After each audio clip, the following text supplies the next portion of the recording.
Hey everybody, I'm back with another episode of E equals MC squared, where entertainment equals meeples and cardboard. The box is squared.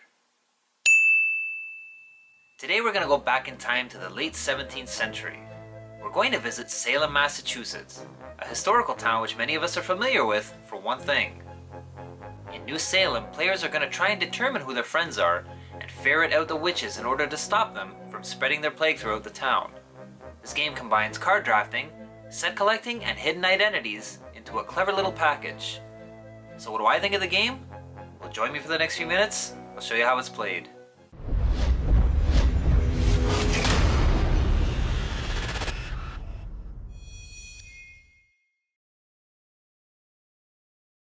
New Salem is a semi-cooperative game in which the Puritans and the witches are competing against each other. Now the witches, they're trying to spread a certain amount of despair throughout the town, while the Puritans are doing anything they can to stop them. At the end of 5 rounds, whichever team has completed their goal is then eligible to win.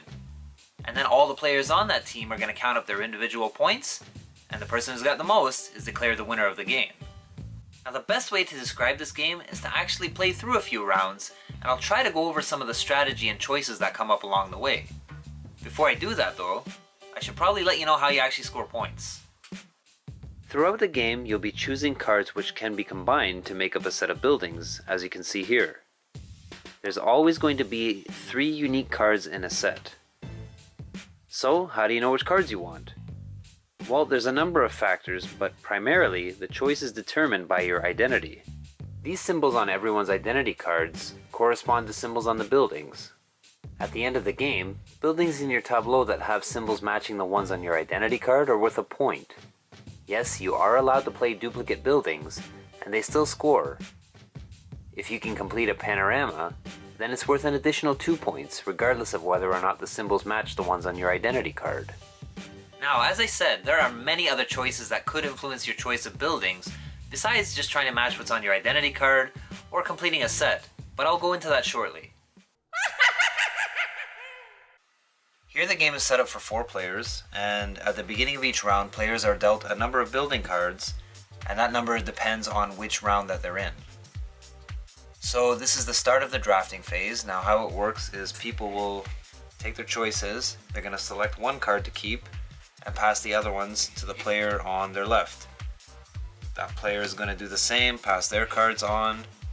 This player takes theirs, passes their cards.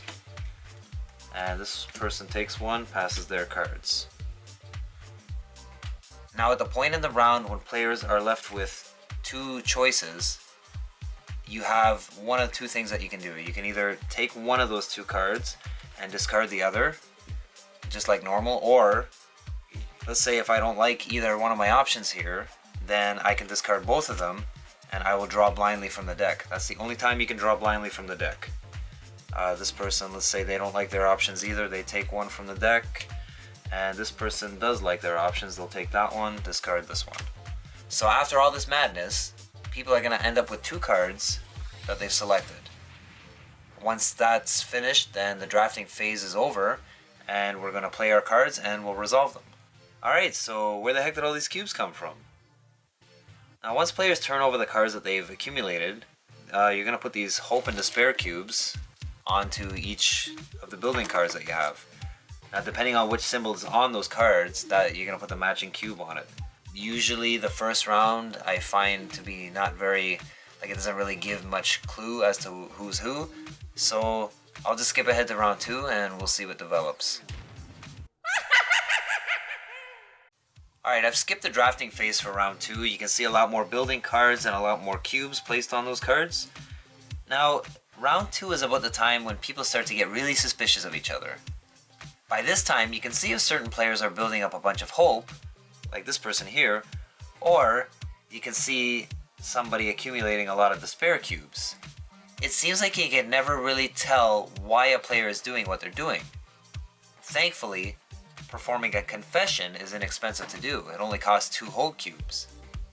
Now, how you do that is maybe this person decides to use 2 hope and they can look at any other person's identity card. So let's say this person over here wants to look here, and now he or she knows what this person is.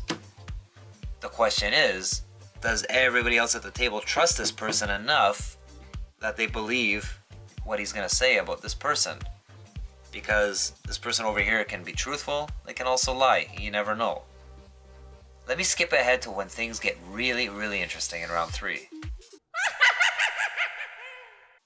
Here I am in round 3 where things have become really spicy. I love the choices of strategy that come up at this point. Now the Puritans are taking note of how much despair is out there.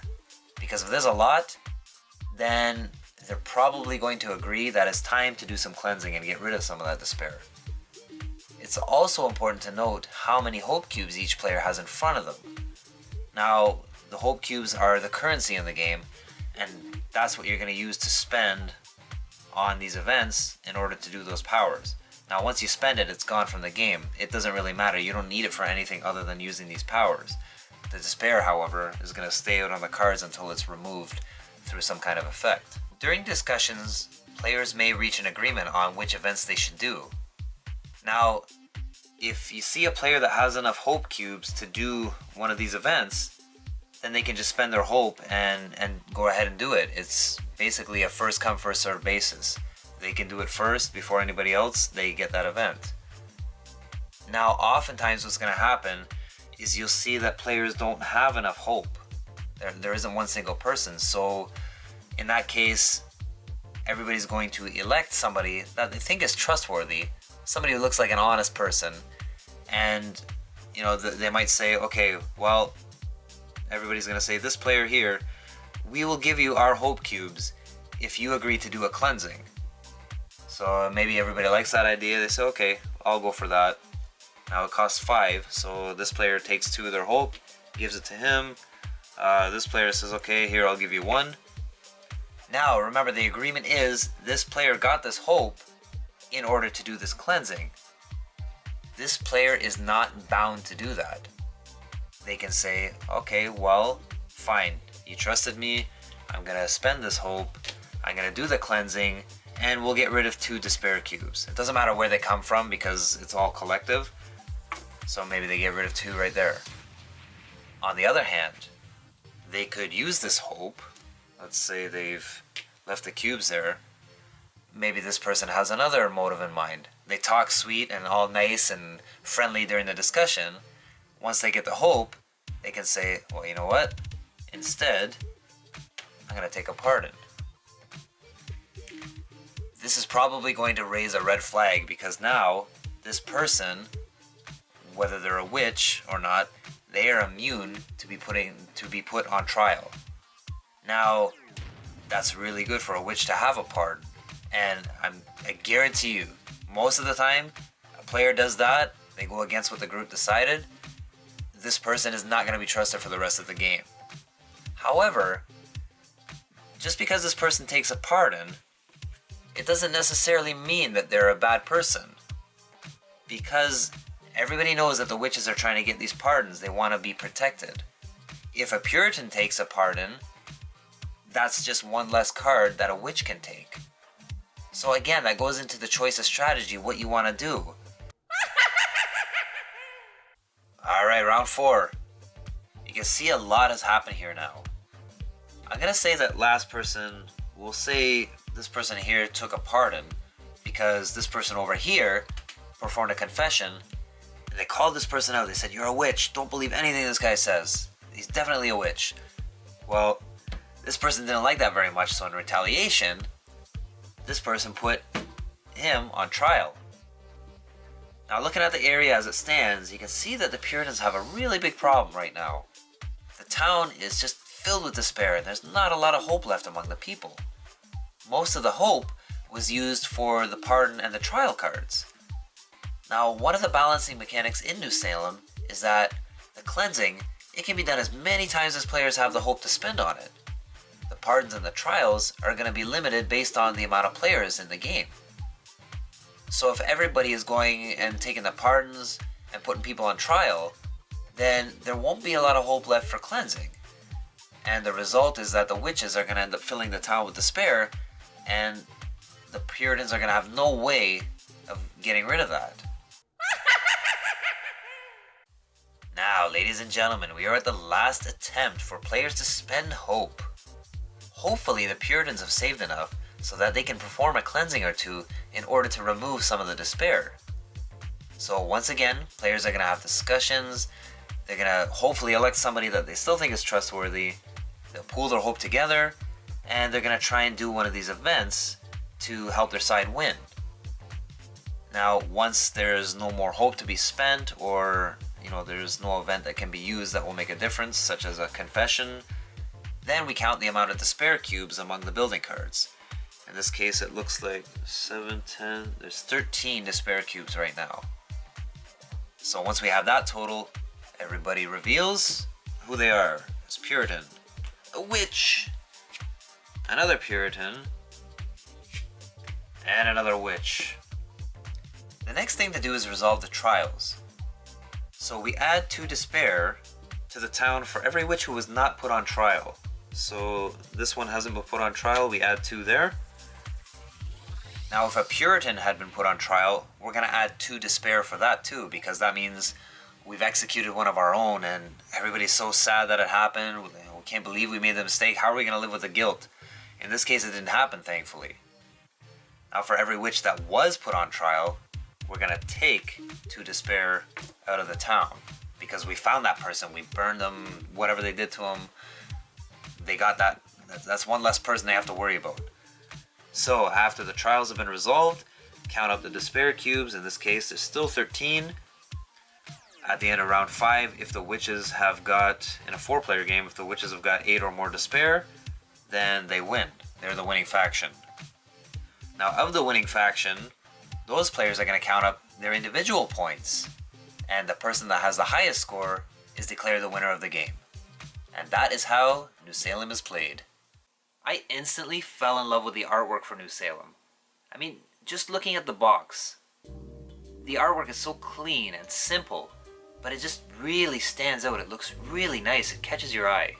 The in-game art is just, it's beautiful. I mean, it does a great job at creating this really sad, depressing, and gloomy feel that really enhances the theme, and it works so well in the game. I absolutely love it.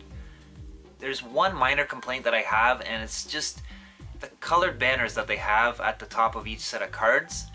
I think that some of them are very similar to each other, and if players are not familiar with the game or the lighting is not that great, it's a little bit hard to tell which card goes with what set, but it becomes irrelevant after you play it a couple times and you get used to it. And you can always tell by when you put the 2 cards up side by side, you can tell by the picture what goes with what. The set collecting gives a strong purpose to this game. I enjoy the whole scoring aspect of having to collect certain cards in order to get points, even though that means sometimes I have to add despair to the town. By adding set collection to a game like this, I think it gives you some kind of indication as to what a player might be planning, and you're not always guessing blindly at what they might be trying to do. Now there are a lot of different ways that you can play this game. I was talking earlier about how maybe you just want to match the symbol that's on your identity card and get points that way. That's fine, but that may not always be the best choice.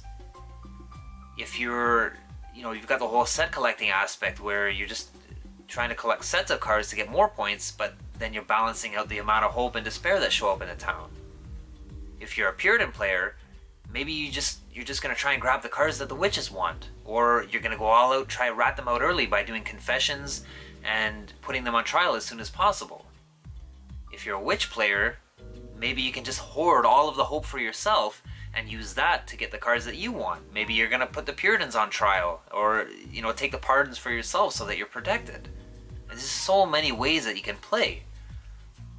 Usually when I introduce this game to new people, the first couple of games are a little bit slow as everybody's trying to wrap their head around the mechanics of the game and just understand how it all works. But once they understand it, and they start to use all these different strategies, then it really becomes a very interesting and very entertaining game. It's amazing to see what unfolds. That's one thing I really love about this game.